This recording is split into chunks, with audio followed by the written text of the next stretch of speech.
Ito po mga concerns na sinasabi ninyo and 2 beses nyo nga pong inulit na dapat bago naglalabas ng mga bagong utos, kinakausap din muna, Step-step nagkakaroon muna. ng konsultasyon dun sa Mm. mga stakeholders. So pakiramdam nyo Tama. po, hindi nagkaroon ng konsultasyon, ito na naman, may bago na naman silang gustong mangyari? Sa sitwasyon namin, hindi naman kami tinanong dyan. Pero ang may impact dyan sa mga auto dealers, sila yung mga bago na nagbebenta ng sasakyan. Sinabi ba nila na 5 taon na ngayon yung ipopromo nila? Pinopromo ng dealer yan. So, Hindi dati lahat, 3 taon lang ba? sir, hindi lahat ng dealer, Sir Joe, Ayun pa yung masakit. Hindi lahat ng dealer. May mga dealer na bibili ikaw ng magbabayad ng hindi rehistro. ginagawa. Yes, Oo, yes. simula 3 taon, magiging patong sa mamamayan yun, 5 taon. Hindi mura yun. Medyo, pag minultiply mo ng 5 taon, sabihin na lang natin 1,500 times 5 years, halos 8 million. Hindi lang yun. Paano po yung sa middle income earners, mga middle income Motorsiklo. earners nga po kasi Kasama ang motorsiklo rito Hindi lang po yun, sir. Yung mga ang sasakyan mo Montero, Fortuner. Mas mahal yun. Hindi nga po, pero di ho ba ang mga middle class ngayon kahit paano yun ang inaambisyon mo? Not for anything else, pero gusto mo ng ganyan kasi nga mas gusto mo, mas malaki for your family. Mas komportable. Hindi ba? Mas Safety. tama. And then sa Baha at Lubak, Mas sa mataas, Metro Manila, oo. and then ang rehistro niyan, sir, more or less sa mga 3,000 yan. Kung 5 taon yan. Oo. Hindi ako Aray. nabibiro. Kakarenew ko lang ng isang pick-up. Oo. Oo. Pag isang taon yan, mahigit 2,000 piso ang rehistro. Oo. Hindi po ba? Yun ang sinita ko lang kasi sabi Oo. ko, may plus and minus. So, dapat kasi pag mayroong panukala ang gobyerno, Oo. kinakausap tayo. May si Sec Banoy naman tumawag sa akin. So, natutuwa ako doon kahit pa paano nakikinig. At nag-usap kami ng medyo matagal tungkol doon sa bakit nila ginawa yan. So, sabi ko sa kanya, Sec Banoy, tuunan natin ang pansin yung pagbilis ng rehistro. Yun ang main issue dyan, kaya natin ini-extend kasi para hindi pumipila yung tao sa LTO. Hindi yung maiwasan yun. On the 6th year, tambakan yan bigla doon. 500,000 on the 6th year ang magpaparehistro.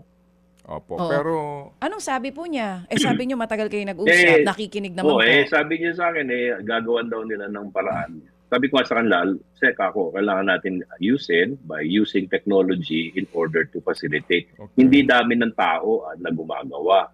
Kasi doon nagkakaroon ng fixer Yung teknolohiya na hindi na natin kailangan imbentohin, kopyahin na lang natin sa ibang bansa. Sa ibang bansa nga online ang rehistro na sasakyan Oo. Hindi na pupunta. Hindi na pumunta Oo. So, paano nangyayari yun? Kailangan ang gobyerno natin tinitingnan ano yung modern at electronic na method. Imagine mo kung 5 sasakyan mo o 3 sasakyan mo, babalik-balik ka ron. Kahit na isa. Tama. Convenient yung online. Sa ibang, Diba? nabanggit niyo po ibang bansa. Sa ibang bansa po ba, yung pagbili ng sasakyan, ilang years din yung registration? 3 po ba sila or 5? Hindi kasi nila problema yung pila Kaya sa Okay. kanila, taon-taon. Okay lang Wow, yun. Tapos sa UAE, yung bagong lumabas sa teknolohiya, yung practical test, walang tao. Makina ang nagpa-practical test sa'yo. Lalagyan ng device yung sasakyan mo, tinatrack ka ng GPS, kung salbahe ka sa kalsada. Oo.Tumisignal ka ba pag kumakanan ka, nakikita ng makina.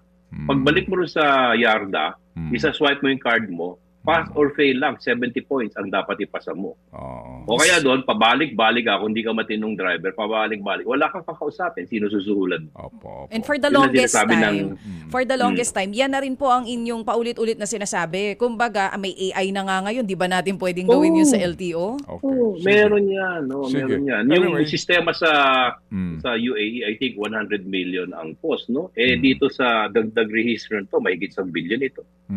Opo. Ba't di kayo bumili ng gano'n? Yun ang panukala lang namin. Ba't di tayo bumili bilang gobyerno ng mga gano'ng modern na gamit na walang tao? Kasi pag walang tao, walang fixer. Yun. Sige po. So, bottom line dito sa inyong pinag-usapan, tutuloy pa rin sila. So, yun nga, wala tayong magawa doon. Pinirmahan ni Presidente. So, ganun lang yun. Opo. Mga kapatid, brothers and sisters, saan ka pa? Dito na tayo sa totoo. Dito na tayo sa True FM. Mga kapatid, mag-subscribe and follow po kayo sa social media accounts ng True Network PH. Yan po kami, hanapin nyo lang True Network PH, Facebook, Instagram, YouTube, TikTok, and podcast. mapa-Apple or Spotify man yan, mahahanap nyo kami. Lahat ng mga napapanood at napapakinggan nyo po sa programa, nasa social media accounts namin yan. So, paano mga kapatid? See you sa social media!